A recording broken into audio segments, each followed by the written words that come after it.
Bonjour à tous, j'espère que vous allez bien, que vous avez passé un bon week-end malgré le confinement, mais aujourd'hui on reprend les cours de code.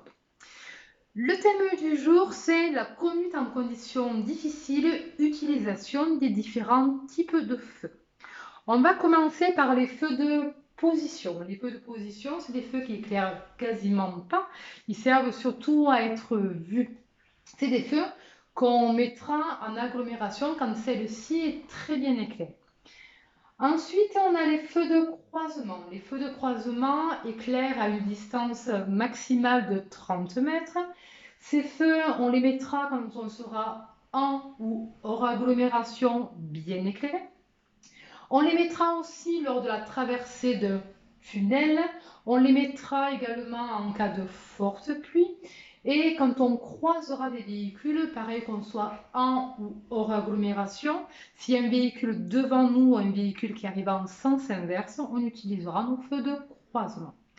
Si dans une question du code de la route, on vous demande en agglomération, de préférence, doit-on utiliser les feux de position ou les feux de croisement, vous répondrez de façon systématique les feux de croisement. Tout simplement parce que les feux de croisement permettent non seulement d'être vus, mais aussi également de voir. Les feux de route, on les appelle aussi les pleins phares. J'ai juste oublié de dire, les feux de position, on les appelle les veilleuses.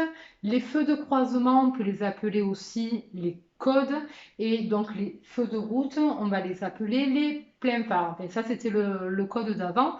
Mais voilà, éventuellement, si vos parents ou grands-parents parlent de code veilleuse plein phare, sachez ce que c'est. Donc les feux de route, on les actionnera quand on sera tout seul, surtout en agglomération quand c'est pas du tout éclairé. Et les feux de route éclaireront environ à 100 mètres devant moi. Ensuite, on va parler des feux de brouillard avant. On les utilisera en complément des feux de croisement. Alors, une petite astuce mémotechnique pour se rappeler dans quel cas on doit actionner des feux de brouillard avant. Retenez le nom de la banque BNP. Les feux de brouillard avant, donc on les mettra en cas de brouillard, en cas de neige, en cas de pluie, plutôt de la forte pluie. On les actionnera aussi, les feux de brouillard avant, mais seulement cette fois en complément des feux de route, lorsqu'on circulera sur une route sinueuse et étroite, ce qu'on appelle aussi les routes de montagne. Les feux de brouillard arrière, alors pareil, petite astuce pour se rappeler quand on doit les actionner. La marque de gâteau BN pour retenir. Donc B en cas de brouillard, N en cas de neige pour actionner donc les feux de brouillard arrière. Lorsqu'il y a du vent, pas besoin d'actionner les feux. Le risque principal sera plutôt les écarts de trajectoire. Pour limiter ces effets, on va plutôt réduire l'allure à laquelle on roule et surtout bien maintenir notre volant. Lorsqu'il fait beau, lorsqu'on a un beau soleil, malheureusement pas comme aujourd'hui, seuls les feux diurnes s'allumeront. Les feux diurnes, c'est quoi? Les feux diurnes, c'est ce qu'on appelle aussi les feux de jour qui s'actionnent automatiquement lorsqu'on démarre le véhicule. Alors ça, c'est plutôt les véhicules dernière technologie.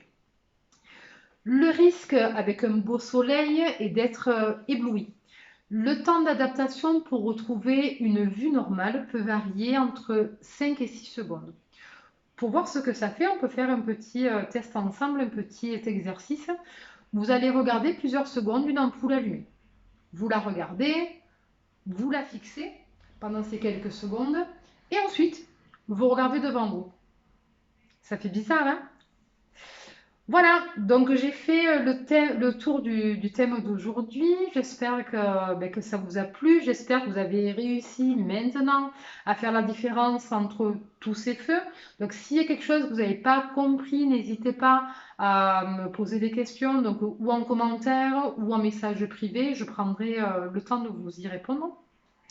Le thème de demain sera la conduite sur autoroute. Avant de terminer, je tiens à remercier pour tous les partages qu'il y a eu ce week-end. Il y en a eu de nombreux et c'est très bien. J'espère que ça va continuer comme ça. Et j'espère aussi garder le lien avec mes élèves et créer le lien avec mes futurs élèves.